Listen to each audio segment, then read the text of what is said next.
மேளத்தாள வாத்தியத்தோட எனக்கு திருவிழா நடத்திக்கணும் போல இருக்குடா. எல்லா உலகத்துக்கும் தாயி உனக்கு குறை என்னம்மா? நீ நினைச்சா அந்த தேவதைங்களே இறங்கி வந்து உனக்கு திருவிழா நடத்துவாங்கம்மா.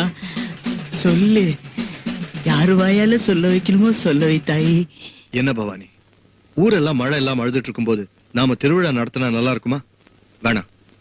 என்னங்க, உலகத்தை ரட்சிக்கிற அந்த அம்மன் மழை கொடுக்க மாட்டாளா? உங்க எல்லாம் அவளை மறந்து போனதுனாலதான் ஊர்ல பஞ்சம் வந்துருச்சு. என்னங்க, நம்ம திருவிழா நடத்தினா நமக்கும் நன்மை கிடைக்கும், ஊருக்கும் நன்மை கிடைக்கும். கண்டிப்பா மழை வருங்க. அவ்வளவு மகத்துவம் இருந்தா முதல்ல உங்க அம்மனை மழை பெய்ய வைக்க சொல்லு.